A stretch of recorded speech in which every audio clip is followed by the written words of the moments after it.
En un mundo corrompido por la maldad, brilla una luz, surge una voz. Abba, Padre. Abba, Padre. Abba, Padre.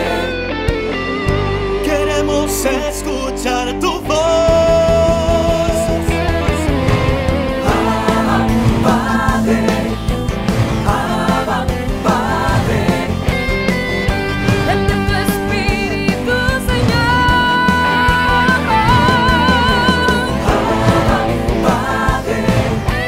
Abba, Padre. Queremos escuchar tu voz.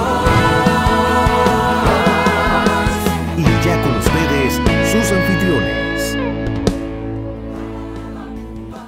Bendiciones, hermanos y hermanas en Cristo Jesús.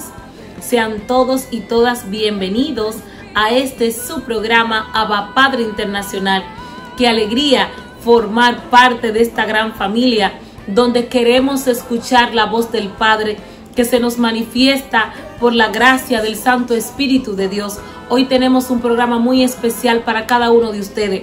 Cristo nos va a hablar, el Señor quiere visitarnos. Por tanto, te invito a que preparemos nuestro corazón, dispongamos este espacio de fe para escuchar la palabra de Dios y juntos orando invoquemos la presencia del Espíritu Santo. Espíritu Santo de Dios, en el nombre de Jesús clamamos tu presencia. Y te invito, hermano y hermana, desde tu corazón, de manera personal, clama al Espíritu Santo. Invita al Espíritu Santo de Dios que venga. Ven, Espíritu Santo. Ven, Santo Espíritu de Dios. Ven, Espíritu Paráclito, Espíritu Divino, Espíritu Indómito. Manifiéstate en nuestras vidas. Ven, Espíritu Santo. Bendito y alabado eres, Señor. Gloria, gloria, alabanza. Te alabamos, te bendecimos, te glorificamos. Te damos gloria, honra. Santo, santo, santo. Alabado sea, Señor. Bendito, bendito, bendito eres, Jesús. Gloria, gloria, gloria. Gracias, Espíritu Santo, por tu visitación. Gracias, Espíritu Santo, por manifestarte en nuestras vidas, fortalecer nuestra fe y prepararnos para escuchar la voz del Padre en el nombre poderoso de Jesús. Gracias, Señor.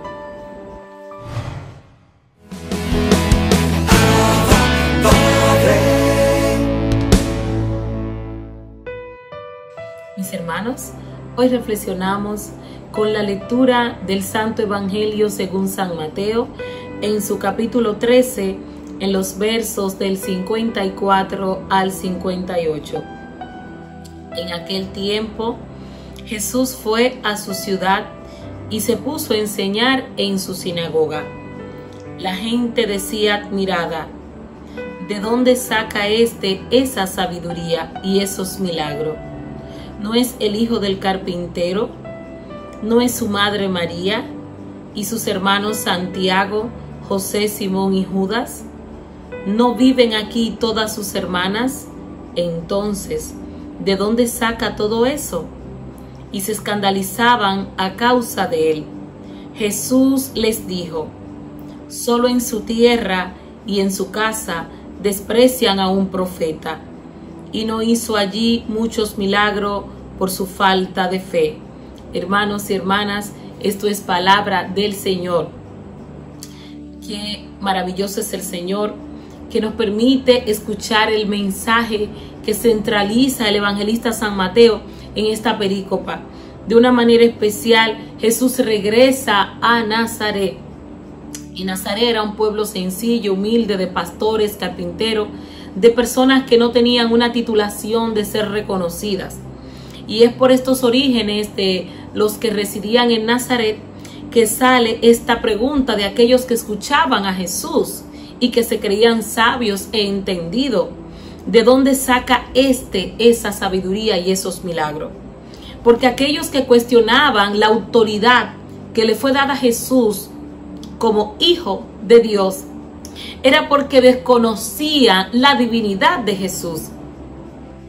Y aquellos fariseos y judíos que se encontraban escuchando el mensaje de salvación ellos no se detuvieron en escuchar lo que Jesús decía para que ellos se aprovecharan.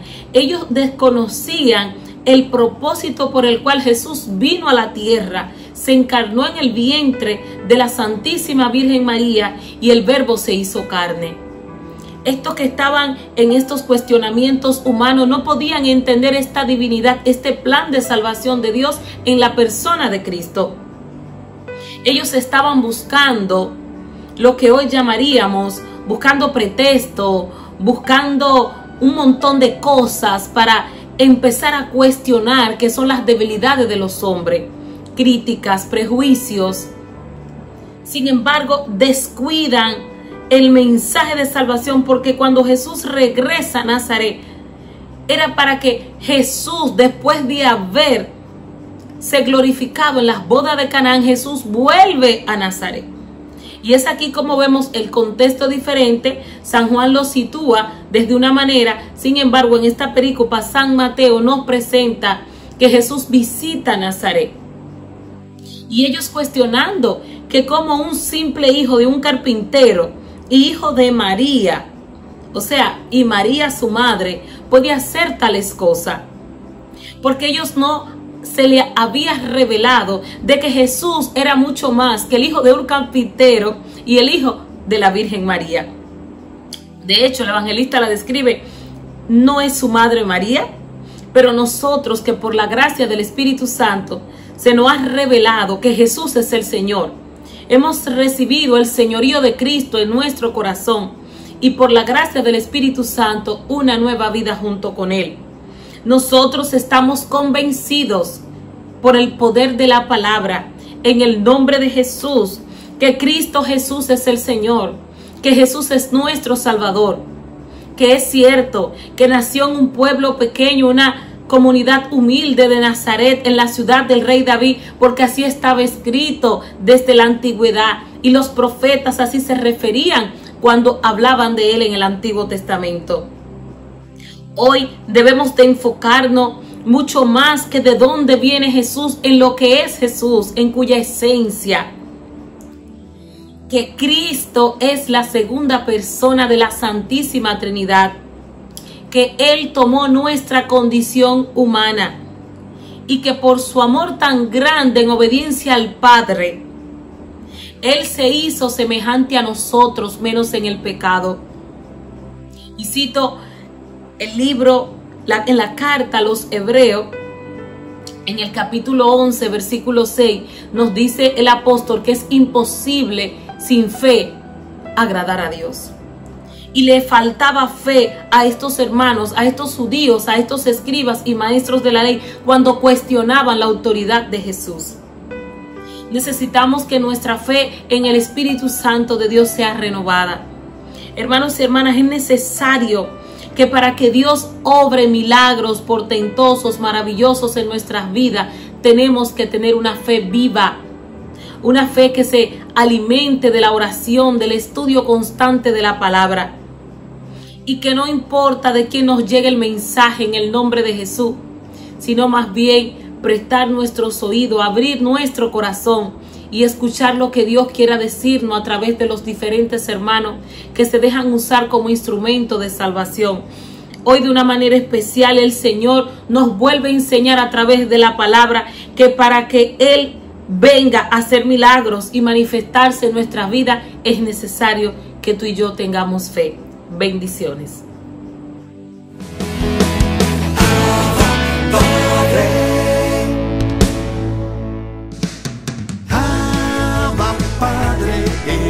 La revista digital disponible para ti, gratis y mensual. Búscale y comparte la revista digital Abba Padre con temas relevantes para una nueva evangelización con alegría y ardor. Abba Padre, el medio espiritual más completo, práctico y actual para apoyar, animar y difundir la obra santa de los evangelizadores hispanoparlantes de hoy. Gratis y mensual. La revista digital.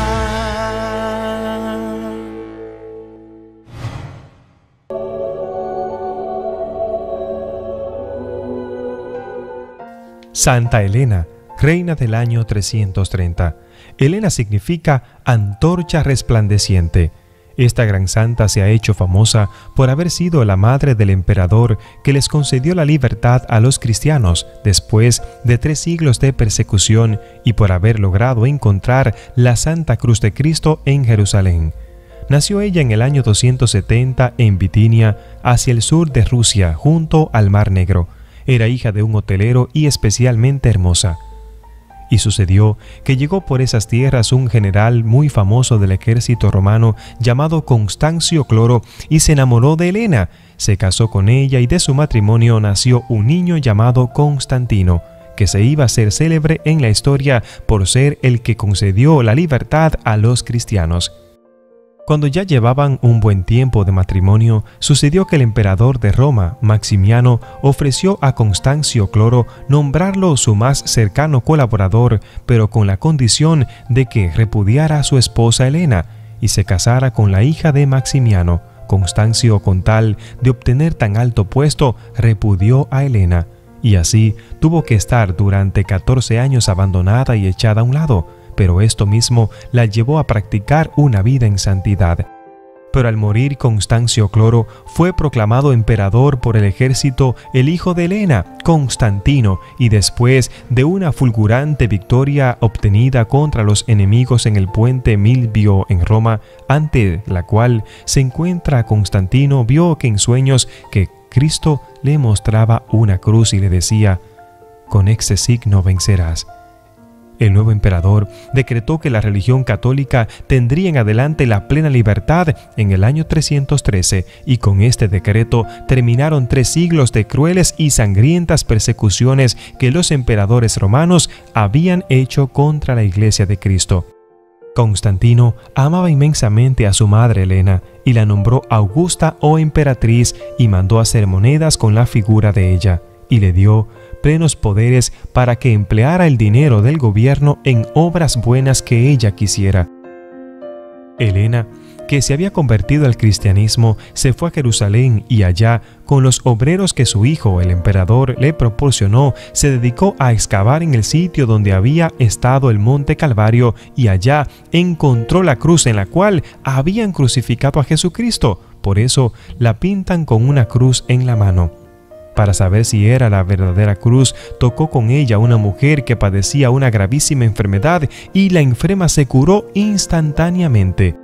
Después dividieron la Santa Cruz en 3 partes. Una la dejaron en Jerusalén, la otra la enviaron a Constantinopla, donde estuvo su hijo Constantino, y la tercera la enviaron a Roma al sumo pontífice. Dice San Ambrosio que Santa Elena, aunque era la madre del emperador, vestía siempre con mucha sencillez y se mezclaba con la gente pobre y aprovechaba todo el dinero de su hijo para hacer limosnas entre los más necesitados. Era sumamente piadosa y pasaba muchas horas en el Santo Templo rezando. En Tierra Santa hizo construir 3 templos, uno en el Calvario, otro en el Monte de los Olivos y el tercero en Belén. Gastó su vida en hacer obras buenas por la religión y los pobres y ahora debe estar reinando en el cielo, rogando por nosotros que estamos en la tierra. Su vida es recordada el 18 de agosto de cada año para recordarnos que tú y yo también debemos ser fiel a Dios, ayudar a la religión y sobre todo amar a nuestro Señor Jesucristo.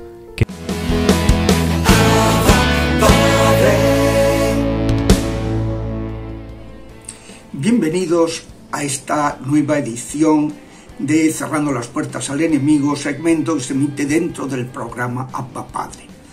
En esta exposición que vamos haciendo, siguiendo el guión de este manual de exorcística, yo creo que el primero que se ha publicado en la historia de la Iglesia, las 6 puertas del enemigo, experiencias de un exorcista, pues hasta ahora hemos estado considerando los principios fundamentales, ¿no?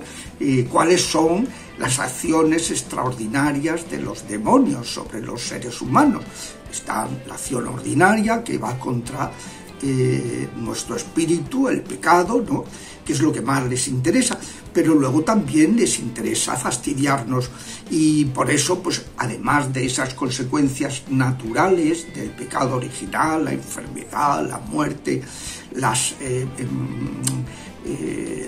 catástrofes, el no controlar el mundo en que vivimos, etcétera, pues, y luego pues las dificultades en el trato entre las personas, pues todo eso está indudablemente repercute en el ser humano. Pero luego los demonios, pues como hemos visto, también se ocupan de realizar sobre nosotros una serie de acciones extraordinarias, que son 7, 3 sobre objetos, animales y plantas y lugares, y otras 3 que ya son afecciones sobre las personas, la vejación, la influencia u opresión diabólica, la obsesión diabólica y finalmente la posesión. Hemos estado también viendo cómo discernir en este terreno, que es un terreno muy complejo, porque cada demonio es distinto de los demás, no se repiten,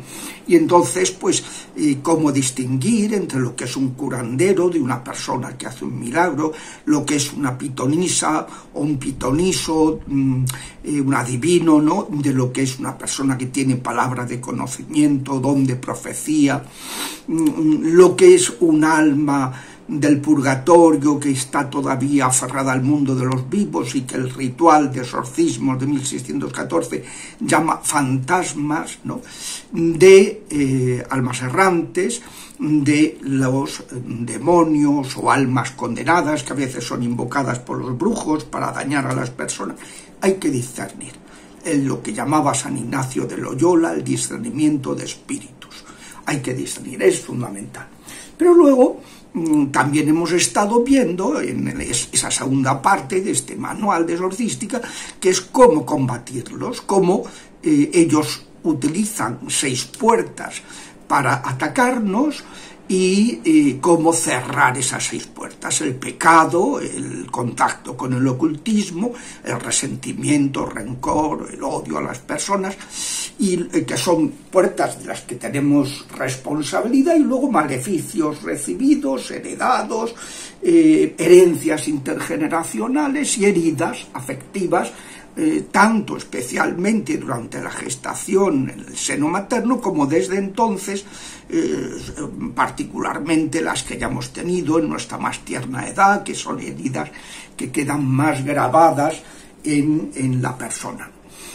Pues esto es lo que hemos visto hasta ahora, pero conviene también ver una tercera parte del libro, que es cómo ejercer el ministerio de liberación, es decir, el ejercicio en la práctica del ministerio de liberación, porque podemos tener claras las ideas, pero luego hay una serie de cuestiones prácticas que hay que tener muy en cuenta: cómo organizar un equipo de liberación, qué armas, qué recursos exorcísticos se cuentan para ese combate, tanto por parte del ministro como por parte de los laicos que ahí puedan intervenir, ¿no?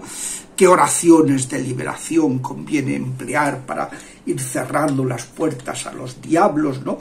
Pues todo eso hay que verlo también, tratarlo. Y lo primero que vamos a hacer es eso: cómo organizar un ministerio de liberación. Porque en muchas ocasiones me he encontrado con señores obispos que te preguntan, bueno, ¿y qué se puede hacer para poner en marcha este ministerio? Me acuerdo cuando estuve en Ecuador dando un curso de exorcística, invitado por el obispo de la diócesis de Santo Domingo, de los Colorados, en la diócesis de Santo Domingo, y pues una de las mañanas se dedicó pues a tener una sesión con obispos del país, que pues tenían su interés, ¿no? También porque el Papa les ha escrito una carta diciendo que, bueno, que en Roma están muy hartos de que recibir denuncias por parte de atribulados por espíritus inmundos que no son atendidos en la diócesis porque no creen en el tema y por tanto no se ocupan de la cuestión. Entonces el Papa aprovechó para escribir esa carta y recordar a los señores obispos que esta es una obligación básica que tiene todo obispo, pero vamos, es tan básica como que lo primero que encargó Jesús a sus apóstoles, y cuando luego los envía por todo el mundo, lo recuerda Marcos, dice arrojarán demonios, impondrán las manos, curarán enfermos, dice Marcos 16, pero es que cuando en las 2 misiones apostólicas que Jesús hace estando aquí en la tierra, en sus 3 años de formación de los apóstoles, pues los envía a anunciar el reino y a verificarlo, a acreditarlo, curando enfermos y expulsando demonios. Si un obispo, que su báculo, saben ustedes que el báculo que tiene el obispo es una serpiente, acaba en serpiente. ¿Por qué? Pues porque es el poder que Dios, que Jesucristo dio a su iglesia en la figura de sus ministros ordenados, de sus apóstoles y los sucesores. Claro, el obispo que tiene el poder sobre la serpiente no lo ejerce, pues entonces, ¿qué ministerio episcopal es ese, no? Hablamos de nueva evangelización, pues una evangelización que no sea evangélica, esto es como lo del camino sinodal alemán, ¿no? Que quieren renovar, quieren hacer una nueva evangelización, pero olvidándose del evangelio. Ven usted, esto, pues como que no cuadra mucho, como he explicado en el libro del Quo Vadis, a donde vas iglesia celebrando en falso los sacramentos, explicando pues que la nueva evangelización tiene que ser evangélica, sí o sí. No puede ser de otra manera, no podemos seguir postergando y todo pues porque, claro, como en el siglo XX, la primera mitad pues se extendió el modernismo, el racionalismo, la exégesis bíblica que negaba todo lo espiritual, todo lo sobrenatural, pues claro, al negar eso, pues hay un problema, ¿no? Que es que no se cree en la existencia de los demonios, ¿no? Y fue negado por una serie de teólogos judíos, protestantes y católicos, entre comillas, porque claro, la teología es la ciencia de la fe. En el momento en que no tienes fe, ¿qué teología vas a hacer, no?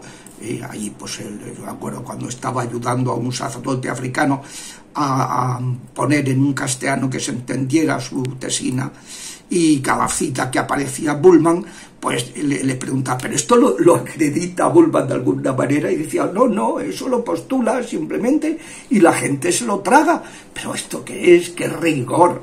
Por eso, claro, Benedicto lo llama teólogos ficción, es una ficción de teología, y eso lo dice el Papa teólogo, y lo dice con esa autoridad que le da el haber sido uno de los grandes teólogos del siglo XX, de los teólogos con fe, claro está.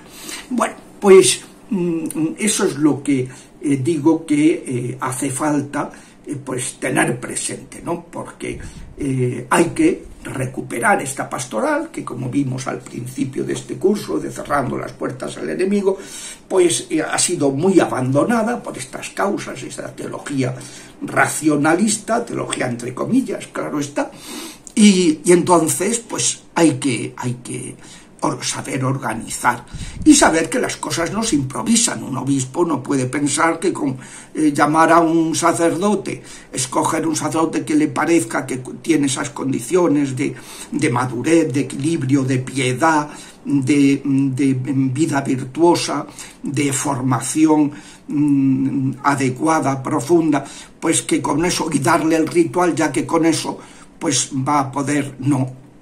¿no? ¿Por qué no se improvisan las cosas?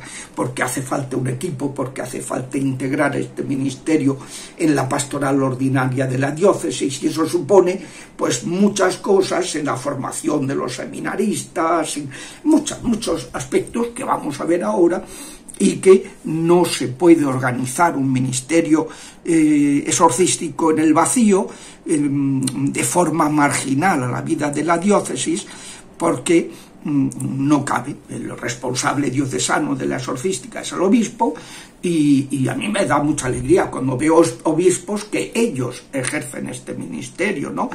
Y digo, bueno, este señor cree, tiene fe, y además es valiente, y además él va por delante, no le dice a otros curas, bueno, pues tú ya ocúpate y tal, y él se desentiende. No, él es el primero que los forma, que los acompaña, esto es fundamental, ¿no? Y es una pena que a veces se ordenen obispos que no han tenido experiencia ninguna, claro, que todo esto les suena chino, y son obispos de laboratorio, de despacho, ¿no? Pero claro, eso no es, como dice el Papa, no es un pastor que huele a oveja, ¿no? Porque las ovejas ahora mismo tienen unos problemas con los diablos tremendos, porque el diablo está muy suelto. Entonces, claro, un pastor hoy día, ordenar a un diácono, un presbítero, un obispo, que no tenga experiencia exorcística, es exponerlo, que cuando le vengan las cosas pues lo pase muy mal, ¿no?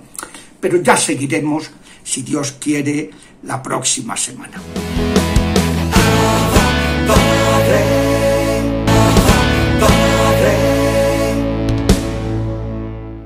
Edgar Fernández, momentos de teología que en un joven nosotros podemos ver el servicio con amor.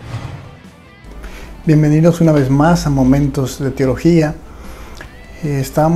Habíamos iniciado una serie esta semana hablando un poco de lo que era la jerarquía dentro de la iglesia, y me he visto la necesidad de hacer una pausa para hablar un tema, porque hay algunos documentales que han salido, a veces hecho por gente que tiene su doble intención, y para que alguna vez, si alguno de los hermanos que nos ven esos documentales, pues que no entren en confusión, no entren en confusión, al igual que también hay algunos libros que se han escrito que normalmente son más ficticios que verídicos. Tienen que tener cuidado porque hay gente que coge parte de la verdad y con ella adornan y meten un montón de mentiras con una base verídica, o con algo verídico, o con una parte de algo verídico, de un hecho científico y verdadero o histórico, y ellos agarran y lo adornan con algo, Entonces, para que tengan en cuenta de eso, que hay libros, hay documentales y eso, que normalmente cuando tratan temas de la iglesia católica o algo concerniente a ella, pues suelen hacer esas cosas, poner cosas de más en un sentido ficticio que parece una película, una novela, que la realidad.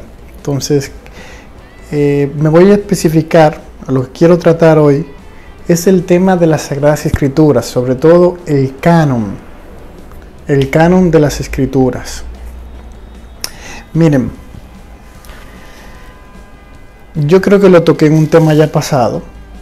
Mucha gente piensa que la Sagrada Escritura pues cayó como un meteorito, vino un meteorito del cielo que bajó y ¡puf!, ahí apareció dentro del meteorito la Biblia. Entonces la gente agarró la Biblia, mira, vino la Biblia caída del cielo. Otra gente se imaginan que vino un ángel volando y le entregó la Biblia, la primera Biblia a alguien. O otros que simplemente apareció la Biblia, o otros se imaginan a Dios escribiendo la Biblia y que se la entrega a los hombres. Y no, todas esas cosas son fantasías y no es así. No es así, hermanos míos. La Biblia es un conjunto de libros que se han escrito en épocas distintas, en momentos concretos, y hay algunas que se escribieron muchos años después de que pasara el hecho. Entonces, también la Biblia contiene en sí muchas maneras, muchas figuras literarias contiene en sí también la Biblia. Entonces no está hecho de un tirón. O sea, no hubo alguien que vino y escribió desde el Génesis y agarró y terminó en Apocalipsis. No, hay también muchos escritores o agiógrafos, como se le llama. Pero lo que sí es indiscutible es que los que escribieron la Biblia son personas que Dios eligió para que escribieran ahí lo que Él quiso que fuera escrito. De ahí el tema de la inspiración. Son personas inspiradas por Dios para poner por escrito aquello que Él quería que se dijera. Ahora bien, la mente de Dios jamás va a caber dentro de la cabeza de un hombre. Y entonces el lenguaje de nosotros, Dios cuando nos habla, y como a veces ha hablado a alguno que otro santo de una manera muy directa, normalmente Él se refiere o le habla según la comprensión de esa persona, según su manera de entender, según el vocabulario que tenemos nosotros. Entonces eso hace que muchas veces la manera con que se escriba, el agiógrafo ponga de lo suyo, o sea, de su cultura, de lo que tiene, a la manera de escribir, al momento de escribir. Entonces una gente que sea mal letrado, pues va a salir mejor, su escritura va a salir mejor, su manera de hilar el contenido va a salir mejor uno que otro. Eso, por ejemplo, lo tenemos claramente en los evangelios. O sea, si estudiamos los 4 evangelios, aunque hay 3 que son sinóticos, que significa que están en sinopsis, que si lo vemos en columnas son casi idénticos, vemos que cada uno tiene su particularidad por su manera de escribir, su cultura, y hay otro que es más profundo. En el caso de San Juan, ese evangelio es más profundo que los otros, tiene un contenido teológico más fuerte y potente que los demás. En fin, cada escritor pone parte de su impronta de sí, pero escribe lo que Dios le inspira que escriba. ¿A qué voy con esto? Miren, hay gente que, por ejemplo, utiliza el tema de que se escribió en papiros. Es una realidad. Todo el Antiguo Testamento fue escrito en papiros y los primeros libros era lo que se utilizaba. No existía la imprenta.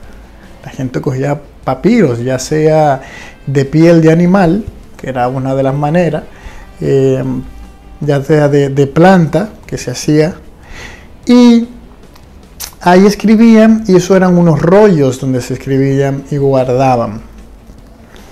A veces lo que hacían era que esa misma piel volvían y borraban y la escribían encima.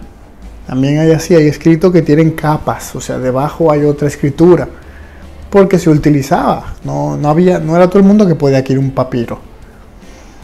Y lo siguiente también es que al paso del tiempo fueron encontrándose papiros que contenían pedazos o algunos libros o casi libros de versiones del Antiguo Testamento o del Nuevo Testamento, ¿de acuerdo? Según hallazgos arqueológicos.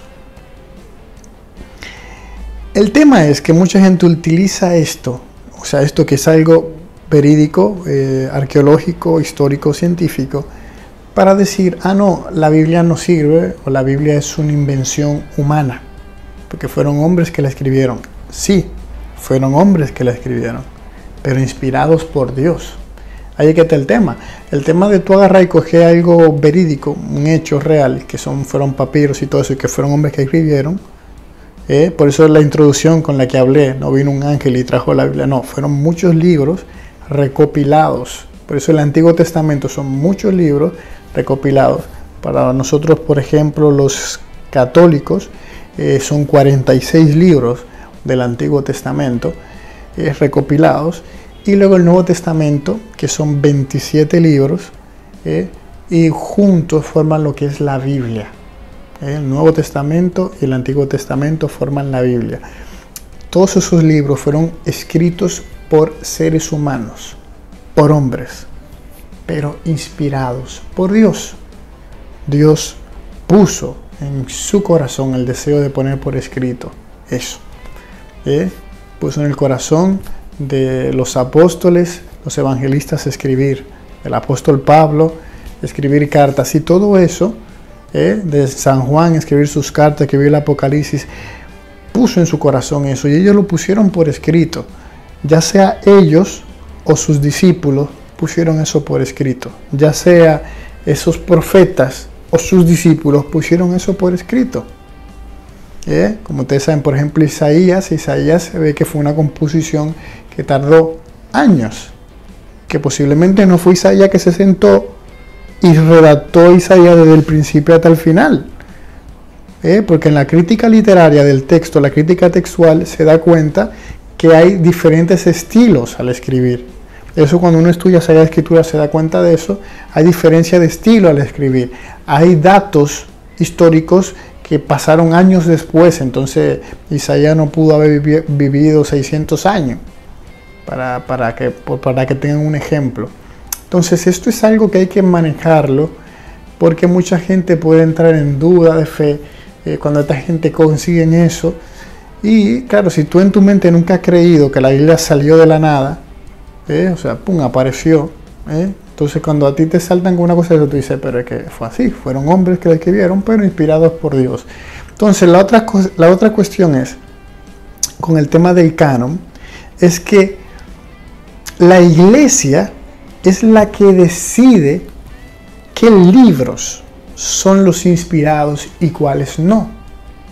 Porque la iglesia, como yo le hablaba hace varias semanas, la tradición de la iglesia, la tradición apostólica, ese depósito se le confía a la iglesia, porque Jesús sabía que la iglesia iba a perdurar en el tiempo. Entonces ellos trataron de guardar todas las enseñanzas de Jesús, de sus palabras, de sus hechos, de sus milagros, de su pasión y muerte y glorificación. Todo eso lo redactaron para que pudieran pasarse a otras generaciones. Primero fue la oral, a través de boca a boca. Iban pasando la información y luego se puso por escrito, para que todo el mundo tuviera constancia. Por eso, si ustedes leen el Evangelio de Lucas, Lucas hace esa observación cuando le escribe a su querido Teófilo. Él le dice eso, quiere poner por escrito todo eso, y también cuando escribe los Hechos de los Apóstoles, para que se entiendan cómo iba la iglesia caminando en el inicio, cómo se fue expandiendo. Entonces todo ese término, todo eso, la iglesia fue la que tuvo que rechazar muchos escritos que no eran católicos, muchos escritos que no eran cristianos, eran escritos agnósticos, escritos de otras corrientes esotéricas o heréticas. Entonces ellos agarraban, porque mucha gente tenía la mala costumbre en el pasado de agarrar y ponerse el nombre de una persona importante, es decir, pues decían Evangelio según Santo Tomás, y ya con eso querían que se iba a colar, porque decía Santo Tomás, y porque cogían parte de los evangelios y lo ponían en ese libro y le daban otro aire. Pero entonces la iglesia, discerniendo, pues se daba cuenta de que esos libros no eran inspirados, sino que eran libros que más lo que querían hacer daño que guardar la sana doctrina. Todo esto para que tengan claro eso, hermano mío. Hay películas que, por ejemplo, hablan de estos evangelios apócrifos, que así es que se les suelen llamar, y la gente se confunde, dice, ay, pero ¿por qué a mí nunca me dijeron? Que yo qué sé, pero es que si esos libros no son inspirados, esos libros no son aprobados por la iglesia. La iglesia tiene esa autoridad de Cristo para ellos decir, porque, o sea, mis hermanos, para que me entiendan, tú y yo podemos proclamar la palabra de Dios cuando la leemos, cuando agarramos la Biblia y la leemos, que sabes que después de leer una cita bíblica decimos palabra de Dios, lo podemos hacer gracias a la iglesia. La iglesia, con su autoridad, es que te dice, mira, estos libros que están aquí, solo estos que están aquí, son los que han sido inspirados por Dios. Y ahí está dentro lo que es la palabra de Dios. Es la iglesia que te pudo decir eso con su autoridad. Y por eso a veces yo no entiendo a los protestantes que tanto nos atacan cuando la Biblia sale de la iglesia. Esa palabra que ellos tanto aman, y nosotros también, sale de la iglesia. La iglesia con su autoridad es la que le ha dicho yo, mira, eso que está ahí contenido es palabra de Dios. Y por eso ellos pueden a ellas construir todo y utilizarla y todo, gracias a la iglesia. Entonces,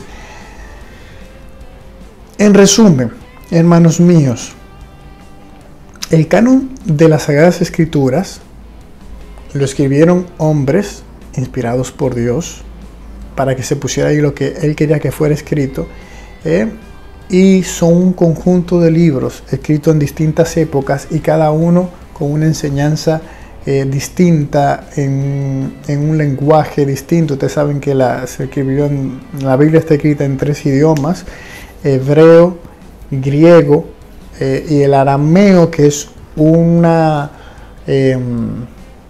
pues para decir de una manera, el idioma coloquial del hebreo. O sea, como llevado al coloquial, el que se hablaba. El hebreo era como lo más culto, la manera más culta de escribir. Y el griego, que era el idioma universal de la época.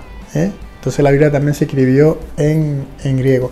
Hay otras versiones de la Biblia en otros idiomas, porque se pasó en otros idiomas como el copto, también hay en versiones en latín, y por eso hay en museos donde hay partes de esos papiros donde se encuentran las Sagradas Escrituras, para que son una joya, donde se encuentra ahí. Entonces, hermano mío, siéntanse en seguridad de cuando usted agarra la Biblia, esa es la palabra de Dios, porque la iglesia con su autoridad, que le viene de Cristo, ha proclamado que así es. Y siéntense con total libertad de proclamarla, de citarla, porque es gracias a eso, gracias a la iglesia. Por eso el fundamento y columna de la verdad es la iglesia, como dice la Sagrada Escritura. Pero no equivocarme, 1 de Timoteo 3:15 o 2 de Timoteo, no me acuerdo bien, pero es una de esas 3:15 que lo dice: la base y columna de la verdad es la iglesia. ¿De acuerdo? Porque en ella se cimenta todo lo demás. O sea, gracias a eso que la iglesia puede darte los sacramentos, puede darte la palabra de Dios, puede darte la Eucaristía. Por eso ama a tu iglesia, ámala con todo tu corazón, a tu madre iglesia, ámala. Porque ella es la que te da el sustento, el alimento, te da ese alimento de la palabra, ese alimento de la Sagrada Escritura, de la Eucaristía, esos sacramentos de sanación para cuando estamos enfermos espiritualmente. En fin, lo tiene todo la iglesia. Entonces, hermano mío, quería aclarar este tema, porque vi algunos comentarios ahí de gente discutiendo, gente diciendo que la Biblia fue escrita por hombre, que no fue escrita por Dios y eso. Y quería yo hablarle un poco de esto. Ya otra vez también le he comentado, Dios no suele hacer las cosas Él. O sea, Dios no suele Él intervenir directamente en el mundo. Él siempre utiliza los medios humanos. Como dice Oseas, el libro de Oseas 11, dice: con cuerdas humanas te atraía, con lazos de amor. O sea, Dios siempre utiliza instrumentos humanos para obrar en el mundo. ¿De acuerdo? Él siempre ha querido hacer, por eso también Jesús lo dice: cuando lo hayas hecho con uno de ellos, estos pequeños, a mí me lo hiciste. Porque, o sea, Dios quiere que nosotros seamos que obremos en el mundo. Por eso Él eligió un Noé, eligió un Moisés, eligió profetas, eligió reyes, eligió jueces, eligió apóstoles, siempre porque Él utiliza a medios humanos para acercarse a nosotros. Entonces, hermanos míos, quería comentarle esto. Ya saben que siempre pueden escribirme cualquier duda, cualquier aclaración, lo pueden escribir aquí, dejárnoslos acá. Tienen nuestros correos electrónicos, tienen nuestras redes sociales, así que pueden hacerlo. Bendiciones y hasta otra nueva entrega de Momentos de Teología. Mis hermanos, así despedimos su programa Abba Padre Internacional, agradeciendo a Dios por esta oportunidad que a través de estas plataformas digitales se nos manifiesta el poder de Dios, que todo honor y toda la gloria sean dadas a nuestro Señor Jesucristo. Oramos en el nombre de Jesús por tu casa, por tu familia, por tantos hermanos enfermos que nos piden oración, por aquellos hermanos que se encuentran en países extranjeros y que están en espera de documentos. Recuerda que aunque estés como extranjero en esa nación, séle fiel a tu Dios. No imites costumbres perversas y recuerda las normas y preceptos de nuestro Dios, que nuestro Dios es un Dios fiel, es un Dios de pacto. Y tu hermano que estás en esa nación extranjera que me escucha, vuelve a tu Dios, vuelve a tener esa intimidad con Jesucristo. Clama a Jesús de corazón y Dios escuchará tu oración.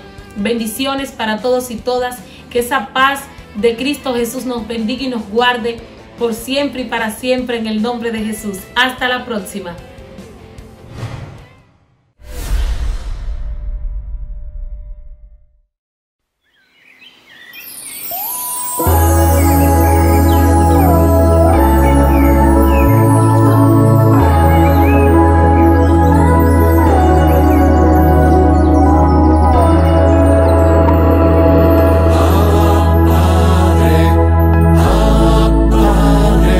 Permite que por los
se escucha